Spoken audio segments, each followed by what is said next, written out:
Welcome to Streetscape Update. I'm Kim Best, your host.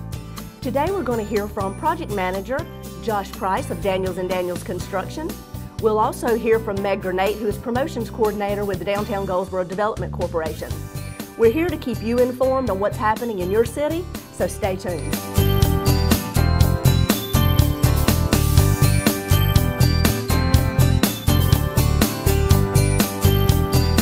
Thank you, Josh, for being with us this morning on Streetscape Update. Thank you. We are ready to hear all the updates that have happened in the last couple of weeks. There's been quite a few. Boy, y'all have really made up a lot of ground, haven't you? We sure have. We sure have. The biggest thing and our biggest milestone was getting the Mulberry intersection and the traffic circle back open. All the work in those areas is now complete. We will have the Mulberry intersection striped when we come back and stripe the rest of the project. I was wondering when you do that, because I saw you've done one end, but not the other yet. You've got it, and we have traffic loops to put back in the asphalt pavement, and that's for the stop bars, the sensors for the stop lights, and those really can't go back in until we get the intersection paved. Okay. So we didn't see any need in striping it until we had to. Other big milestones is that the utility work is 100% complete. All the power poles have been pulled, all the electrical lines are underground, all the water lines are tied in and complete, and all the infrastructure is now in place to move forward. Well, as you're talking about infrastructure, tell me a little bit about that. I've heard you all say numerous times how delicate it was because the infrastructure needed replacing so severely. So can you give us a little background on that? I sure can. The water lines were old, and I know we've talked about that a lot. The water lines were old, the joints were so fragile that in a lot of places, the only thing holding them together was the mud and the dirt around. Oh my goodness. So I'm sure that the business owners have seen a higher quality of water and a lot better pressure coming through their lines now. And as far as the electrical goes, the electrical was fine the way it was overhead, but I know as part of the master plan was to get all of those lines located underground and give it more of a sight line from side of the street to side of the street. Mm-hmm. And the overhead lines and the age of the power poles really took away from the aesthetics of downtown Goldsboro. Right, right. So all the power lines are down. Everything is buried underground. That's right. All the water lines have been replaced. I'm sure business owners, like you said, have seen a tremendous increase in their water pressure and the quality of their water. That's right. Wow. So a lot has happened in the last couple of weeks. It has, and we've moved on to doing surface improvements. All the curb and gutter is now complete. Down from Mulberry to Ash? From Mulberry to Ash, the curb and gutter is complete. The right-of-way bands, which the right-of-way band is a concrete band that runs from right-of-way to right-of-way, which is the building face to building face the whole way down. And the reason that was part of the master plan was that with the age of the buildings, some of the buildings were set forward a little bit, some were set back a little bit, and this gives us a plane to work off of to widen the sidewalks. Okay. All right. Well, tell me about the traffic circle being reopened. Sure. What all you've done down there? We had to run the water lines through. That was the big piece of it, was running the water lines through and tying in actually past the circle, headed down towards the water tower. Oh, okay. So that was one of the issues that you all ran into, or not issue, but something you knew you were going to have to deal with when you got in the traffic circle. You've got it. So we've tied in all those water lines. The storm drainage had to go into the circle. There's a catch basin that collects rainwater runoff on one side, so that had to go in. And then there were some old asphalt islands that were in disrepair, and they were pretty shabby looking for it to be the gateway into our new block. Right. So we now have the islands put back, everything's repaved, restriped, and reopened. Well, it looks great. I went down last weekend and took some pictures and posted those on the city's Facebook page, and we've already had quite a few comments on how much better it looks and how much easier it is to go around the circle now. It is. It really is. And the new lines just pop, and it makes everything refreshed and brand new looking. Absolutely. So. Well, now tell us about, you mentioned sidewalks earlier. So with what you've done so far and all the replacements that you've made underground, now you're starting to work on top of the ground, and we're starting to see more and more visually what's taking place. So can you give us some background on that? I sure can. One of the last kind of dirt moving operations we've done is we've put in a specialized soil called Stay-Lite. And what the Stay-Lite is it's a peat moss stone mixture that is going in underneath the sidewalks, and it'll allow the trees to grow and prosper while still giving a structural feel so that our sidewalks and our brick pavers don't shift and move and collapse over time. Okay. It should also keep the roots from the trees from popping those pavers back out of place, so they'll be in for a while. So you all really looking ahead for the future and when the trees get larger and how it could affect the sidewalks that you all are working on now. That's right, that's right. And with the soil allowing for healthy root growth, we'll have time to get those trees established. And you know, with everything we're doing, we don't want to have trees not prosper and not do what they're supposed to do. So that's going to help. And we are looking to get the pavers back and the sidewalks back probably within the next couple of weeks. Oh wow, that'll be interesting to see the It sure will difference. be. Well, tell us about the sidewalks. You had mentioned earlier they were going to be much wider than what we had before, both on the sides in front of the businesses, but also in the middle. They are. They're around 10 feet wider from the right-of-way band to the new curb. Mm-hmm. That's going to allow, you know, a lot more pedestrian traffic. It should make downtown a lot more pedestrian friendly. There is some parking loss on the streets, but with all this off-street parking that we have, from what we've heard about the master plan, is this is going to encourage some off-street parking and some pedestrian traffic and really get some activity back downtown. Okay, well with the wide sidewalks, would that encourage some businesses such as restaurants to be able to have small tables and chairs out front of their business? Is that one of the things we're thinking about? I believe so. I believe that was part of the master plan. Okay, okay. So in the middle section of the street, in between, you know, the business on one side and the business on the other, you have the center line there. Can you tell me what that will look like? Sure, sure. Right in front of City Hall, it's going to be a new plaza, kind of a gathering area.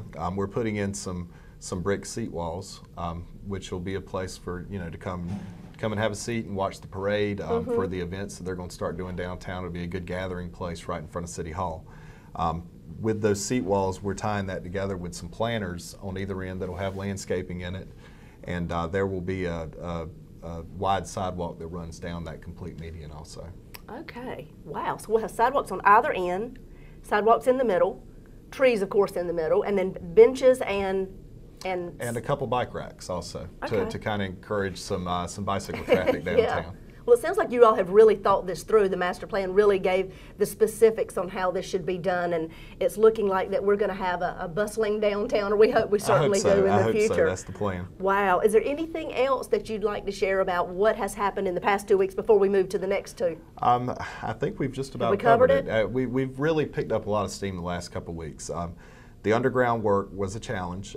We all knew going into this, with it being the pilot project, there were so many different variables of unknowns under the ground, and luckily we've been able to work through all those, and we're still on target to finish up the first week in November. Oh, that's awesome. We're excited and ready to see what it's going to look like. Okay, next 2 weeks, what can we look forward to seeing possibly? Next 2 weeks we'll start to see the sidewalks and the brick pavers come back. Okay. The center sidewalk in the median that we talked about, that should be finished in the next 2 weeks. All the planters and seat walls should be finished, and really, next 2 weeks you're going to see a lot of the surface improvements come back. It's really going to start to take a shape of what the final product's going to be. So how about the paving of the streets? I know that's towards the end typically. That is. Right now we have that scheduled for the last week of October, and that's going to be really our next big milestone. Weather willing, and with the progress staying the way it is, I think by the end of October we should have the street paved.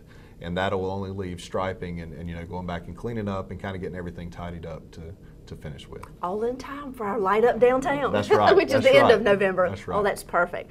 Well, Josh, thank you so much for coming on a regular basis to give us these updates. I know it's helpful for me, and I'm sure it's helpful for everybody in the community to sort of know what's going on, what has taken place, and what is going to take place in the future. And it's helpful for them to be able to sit at home and listen to what we have to say about it rather than having to try to drive down here in the midst of all this. So thank you so much. We appreciate all your help. All right. Thank you.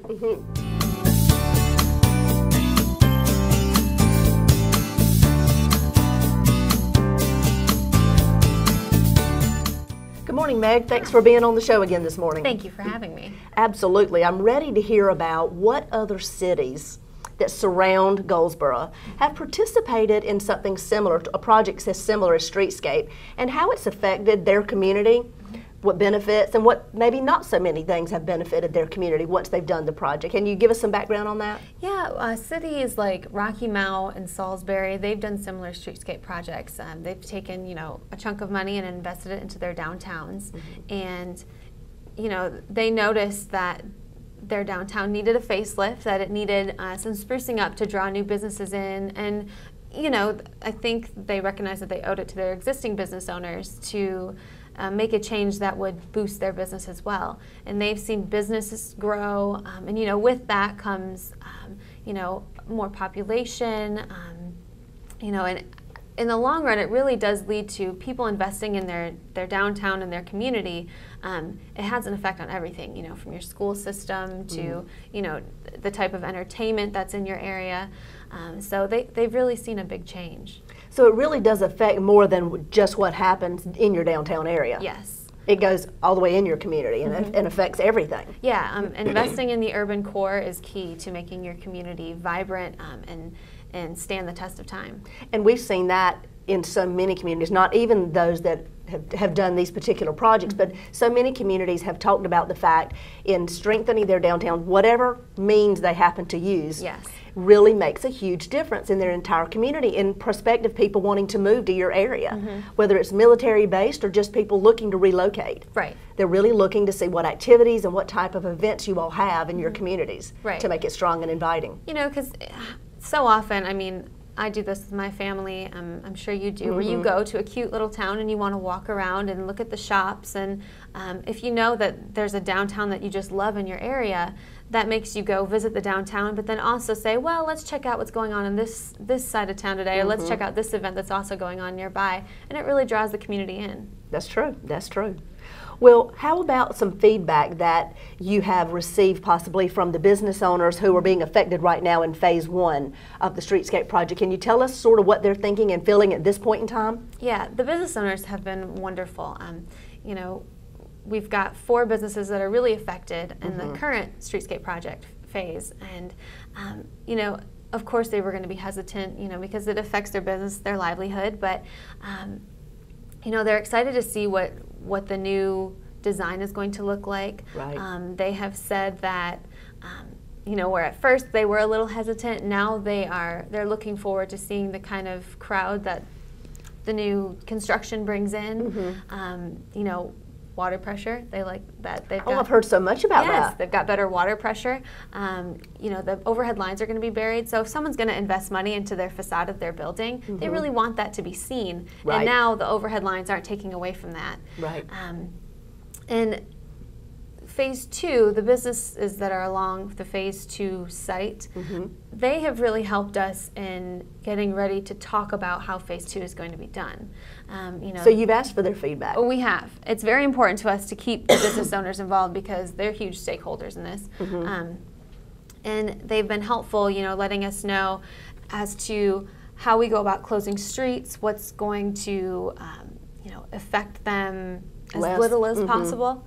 And they've let us know, what they've seen in phase 1, how they would change things, and they've really expressed to me a need for the community to pull together. This is something that we're doing to better the community, but if everyone can pull together and make this about bettering Goldsboro and Wayne County as a whole, right, and supporting downtown businesses throughout the construction, everything would be much better. Okay, so talk to me about a little more details about phase 2. How we're thinking it may happen, what changes, or how it would be different than phase 1. Phase 1, we really had the advantage of all 4 of the affected businesses being on a corner of the construction site. Right. So they all had access. We were able to find ways that everybody could access those buildings throughout the construction process. Phase 2 is going to be a little bit different. It's going to go for 2 blocks from Mulberry to Chestnut. Right, 2 blocks instead of 1. Yes. Okay. So we really have to find a way to keep traffic to those businesses open. And we've held some discussions with business owners to see what their opinion is, how they feel we can best go about making sure that it affects them as least as possible. Oh, so you asked for the businesses that are going to be affected, their opinions and how to make this flow better for them? We have. It's very important to us to include their opinions because they're the ones being affected, and their support is huge to us. If we can have those businesses supporting us, that'd be wonderful, and we want to help support them as best we Right, can. right. Phase 2, like I said, it's 2 blocks. It's going to look the same as Phase 1 as far as architecture and design goes. Right. The center median is going to be the same. So it'll be wide, just like it will be. Yes, sidewalks in are phase going to one. be widened. Okay. There is going to be another traffic circle feature that's going to have a fountain, some kind of Structure of some kind. Okay. The parking is going to change. I know that people have commented on you Right. know, losing parking spaces, but it's going to be head-in angled parking on one side of the In the street. center median. And then along the storefront sides of the street, it's going to be parallel parking. Okay. But to make up for parking spaces that are being lost, the city is looking at developing a parking lot. Oh, okay. So they could park and just walk a little ways. Yes. Instead of being possibly right on Center Street. Okay, okay. And when are we looking for this to happen, or just to break ground, possibly? Well, right now is when we are really starting the discussions. We want to make sure that we've got the momentum and we're moving forward. We're taking steps in that direction. So we're in the planning phases right now, getting opinions from the community and business owners. And then by January of 2014 is really what we're shooting for to start Phase 2. So in the meantime, between now and January of 2014, we're getting the plans together, we're talking with the businesses, we're trying to make sure that we follow their lead. Yes. Okay. And it's a learning process. We've learned a lot in these past few months with Through Phase 1. Yeah, it's a pilot. So Yes. anytime you have the pilot, you're going to learn through that. Right. So, like I said, we're just in the planning phases right now, and we're moving forward. Wonderful. Well, it sounds like we got great ideas, and having the businesses on board and following their lead is huge. It is. That's going to make a big difference, and having their buy-in and having their information to keep them happy and keep their businesses thriving during this process. Absolutely. All right. Well, thank you so much, Meg, for coming and giving us some updates about what the businesses are thinking, or business owners, and what we can look forward to in the next year. Yeah. Well, thank you. Thanks so much.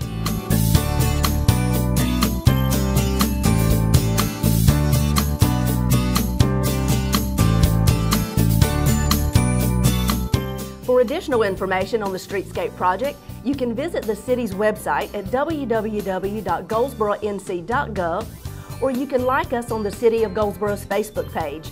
View one of these to stay informed on what's happening in your city.